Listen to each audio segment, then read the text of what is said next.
Yep, we are rolling. Sorry. Um, Hi there. This is me vlogging. If I look a bit rumpled and dishevelled, I do apologise. I've been laid up for the past few weeks with some pretty chronic knee pain, the cause of which remains undetermined. An X-ray has showed no problems with the bones, so it's a soft tissue thing. So I'm waiting for a scan, and in the meantime, I'm getting myself doped up on codeine, which provides for some very interesting dreams. Anyway, so it's now approaching the third week of this Patreon account, and it's the end of the first week really of me seriously, giving it a boost with a week of non-stop posts. And I want to say thank you to all the people who have shared the link to the Patreon page on Facebook or Twitter. All the people, anyone who's followed the Patreon, and of course to my six patrons. Thank you, Gillian, Jen, Mark, Ross. Oh my God, I can't believe I'm forgetting people's names already. Keris, and there was another one who I've forgotten, and I am so sorry. My mind just goes blank at these moments. I'm going to blame it on the codeine. But thank you from the bottom of my heart to you all. It means a great deal. It just gives my heart a huge lift. Whenever I see another email saying you have a new patron, it means a lot. It really does. And it's early days, but it is the first step along. Hopefully, my everlasting quest to try and make my writing, actually, become a job in some way. So thank you so much. Okay, so I was going to vlog last weekend, but had all sorts of technical problems. So fingers crossed this one goes better.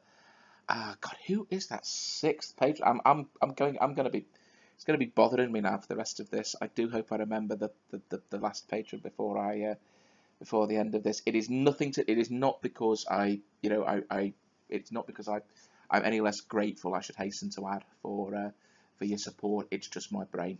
My brain is not working very well. Anyway, so what I'd like to talk about, because I talked in a recent blog about the Song of the Sibyl, which is the novel I'm working on at the moment.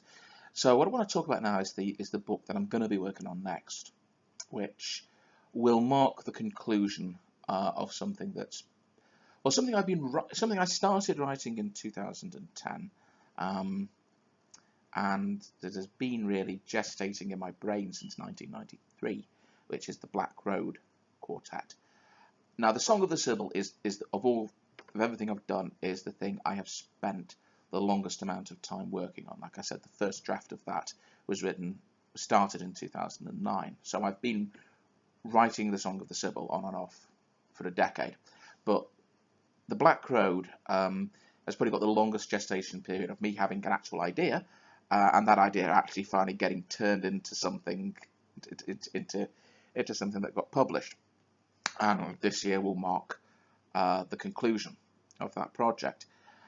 Back in 1993, I was about 19 years old, and I'm constantly brought up short to realise that I'm 44 and that the 1990s ended, more than 10 years ago. I had an idea for a movie, and it was essentially the basic concept. This is the core concept that didn't change, which was that there was almost like semi-film noir idea of this character who's kind of come back from the dead. Everyone thinks that they were killed, but they're coming back. They're coming back to this city that's ruled by kind of like a corrupt, tyrannical, fascistic authority, and they have revenge on their mind. But they also want to do more than just revenge. They want to start a revolution. This was my kind of lefty twist on the film noir sort of thing. And I mean, the basic idea of the screenplay, it never got beyond a few scenes. I had a beginning and I had an end, including a fantastic, massive kind of lethal weapon style martial arts fight to the death on top of a burning building, because that's how I roll, motherfuckers. And it was very straightforward, goodies and baddies, and it was basically, the sort of the People's Revolution as done by Hollywood kind of thing. So that screenplay was kind of abandoned. I tried again in about 1998, 1999 to turn that idea into a novel, and It didn't work, but a lot of things. I think mainly because part of me wanted to kind of get back to that kind of quite simplistic, idealistic mindset of the first one, and the slightly older, wiser, and sadder version of me was like saying, no, life isn't as simple as that. It's more complicated, and these two things were kind of pulling against each other. But certain things changed from the film. That in the abortive novel, these creatures called the Catchmen appeared, which found their way into the later Black Road. But my computer actually saved me in a way, because I was hating writing this thing, but I was determined to keep on plugging away at it. And finally, my computer blew up and ate it. And I didn't back things up on disk in those days. I know, hard to believe. Stupid. But I lost the book, and it was like, oh, well, I could go away and write something else instead, something that I won't hate. And I kind of forgot about it until about 2007, 2008. So about 10 years after that, I was with a production company called Dark Smile, and we produced kind of radio audio drama. And one of the ideas was, well, how about we're going to make a pilot episodes for 3 or 4 science fiction serials that we could do. And my bent was always more for horror, but I could see, but I had a couple of like one-off plays that that I'd had ideas for but not got very far with, which were more horror, but had a kind of dystopian science fiction twist to them. There was one called Catchman, which basically took the idea of the Catchmen and basically had one of them roaming loose. And the other was called Hobstag, and it was about a government in the near future, dystopian future. A sort of repressive government is kind of messing around with the paranormal weapons system, and a bunch of activists try to break into the facility that it's happening and do something about it, but things go horribly wrong. So both of those were I was kind of like, how can I fit them into I'd like to do them, I could fit them maybe into some kind of science fiction series. And the basic, long ago concept of this abandoned screenplay and novel came back to me. And I thought, well, if you just keep the basic idea, by then the idea was old enough that I felt I felt able to look at it quite brutally and just throw stuff out and change stuff quite fundamentally if it made it better. So I thought I'll give that a go. And essentially, so it changed. It became much more horror inflected than the original movie or novel idea had been, and much grittier.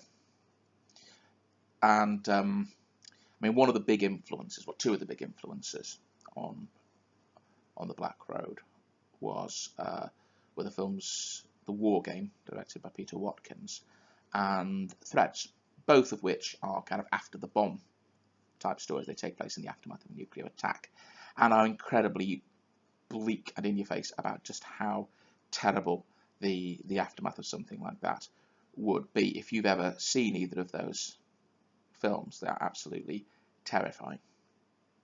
So I wanted to get that sensibility into this, so that went into the pot as well. And the other thing was in terms of the casting, because in terms of the actors and actresses that we'd worked with, we were working with a lot of people from the fringe theatre scene in Salford at the time, and there were a lot more actresses that we had previously worked with and wanted to work with again, that I wanted certainly to work with again, than there were actors. And so the original version, the original story had been there'd been like maybe a couple of women in there, one love interest for the main character, and one and his former wife and his wife who'd been murdered and sent him on his revenge mission. So really, really awful. And I thought, okay, let's change this. And one of the main things, there was an actress I particularly enjoyed working with, who I thought was particularly gifted, Bronwyn Ebden. And I thought, well, actually, why not make the main character a woman to be played by her, because this would be a really great dramatic role that she'd really be brilliant in. And so a lot of the casting was kind of changed.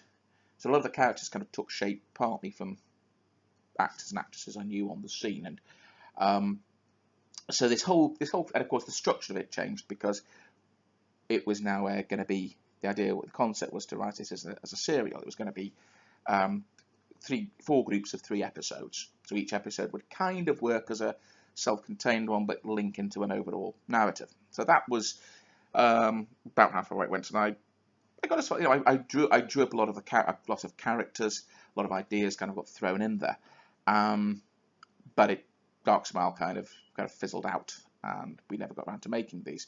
But by then I was fired up enough about the story, about the world, about the characters, that I thought, okay, I want to do this. And so in 2010, I started writing the first draft of Hell's Ditch, and I was nearly a third of the way through that.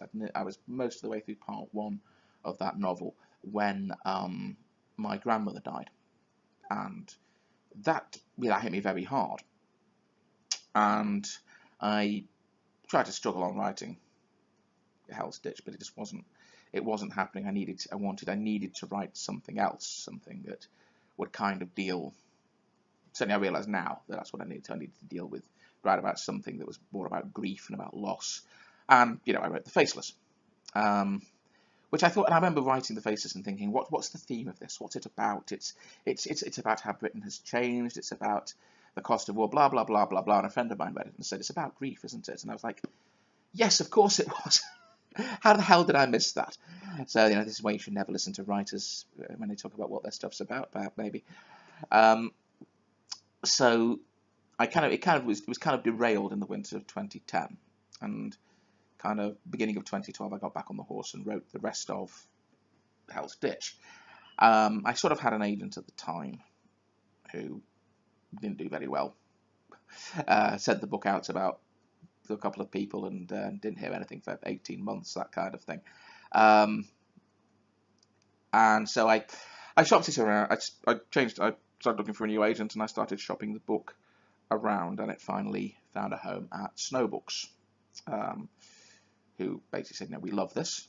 We absolutely love this. We want to bring this out. We want to do the whole series." So like, okay, that's fine by me. So after an awful lot of sort of a very long kind of gestation period and kind of interrupted writing schedule for Hell's Ditch, then it was like, okay, time to write Devil's Highway. And that kind of came like shit off a shovel, basically.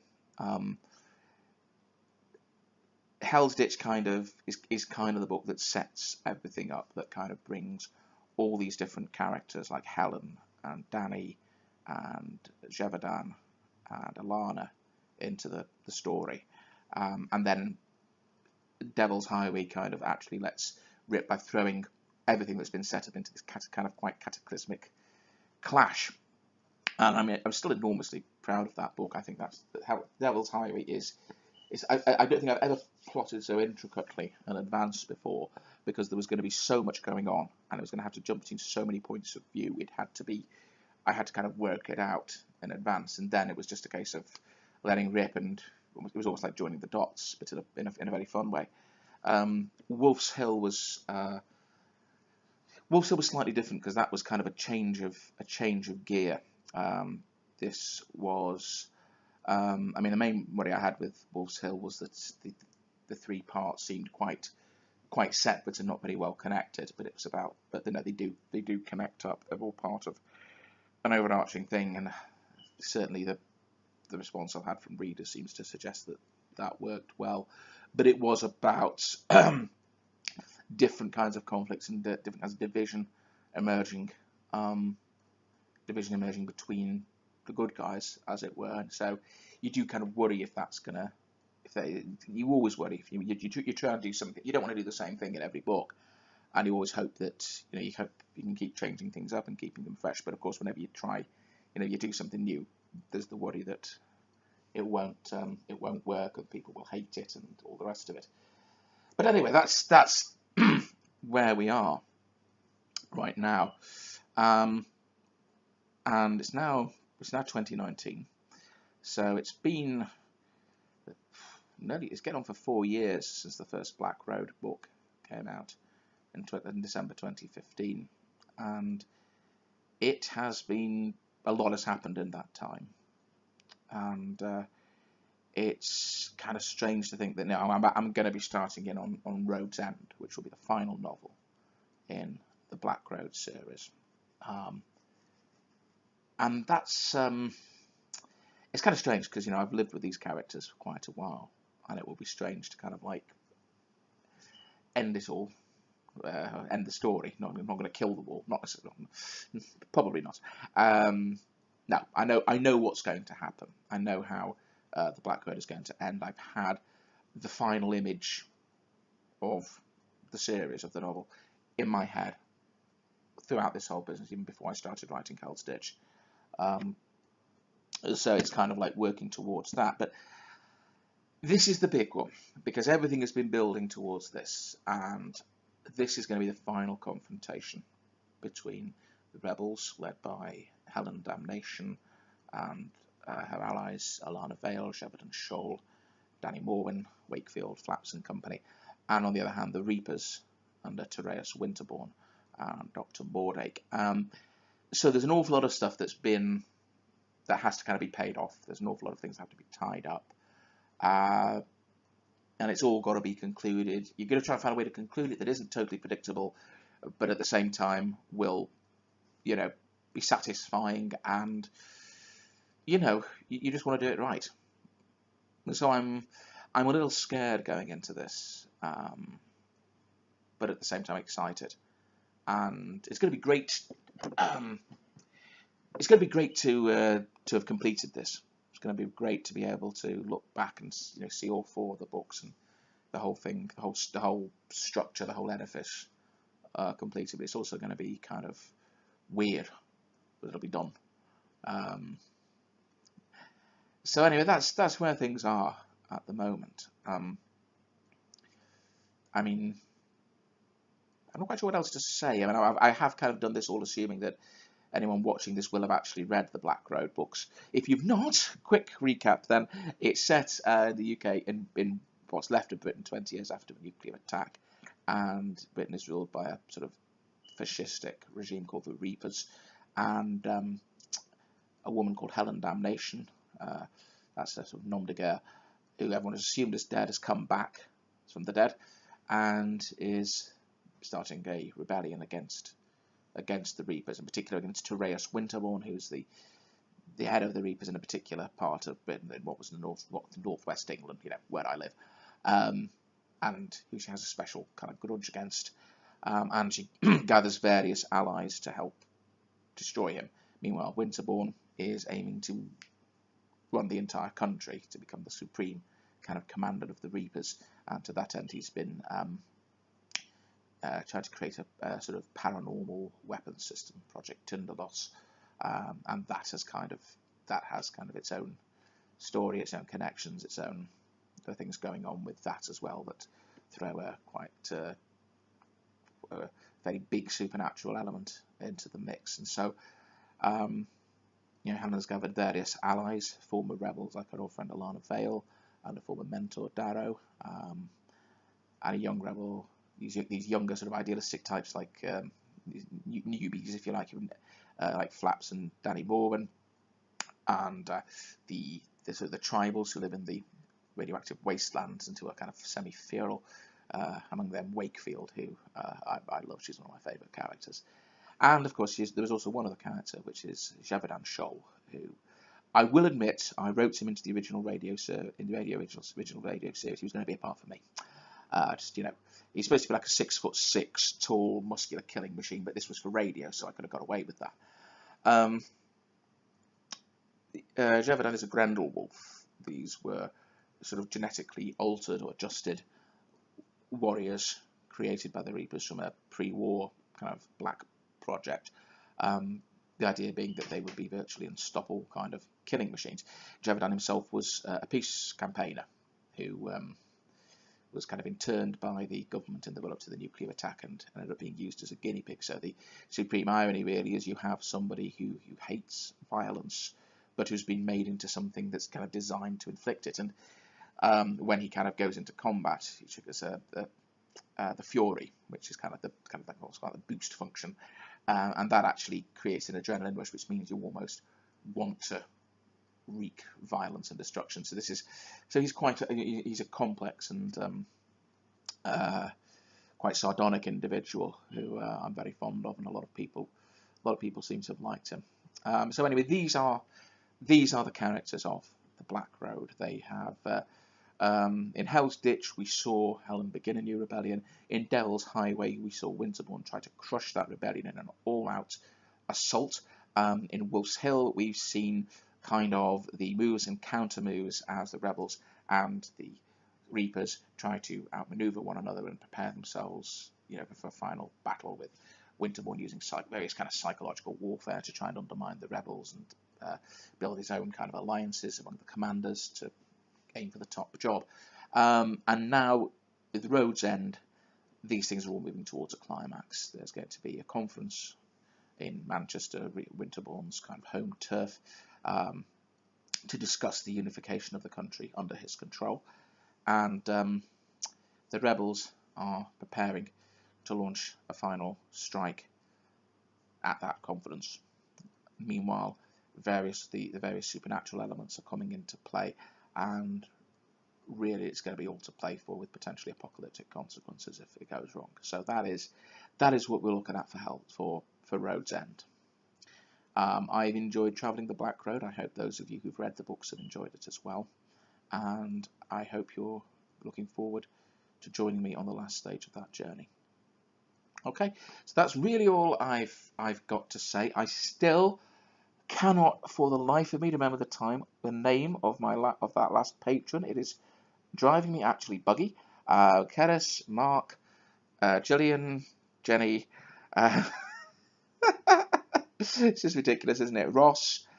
Who is the sixth person? Whoever you are, I am so sorry about this. I feel terrible, but it is not personal. It's not that I value your support, your contribution any less. It's just that I am a thicko.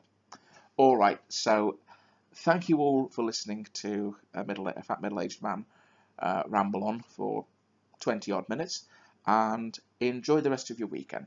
And I will see you soon. Bye bye.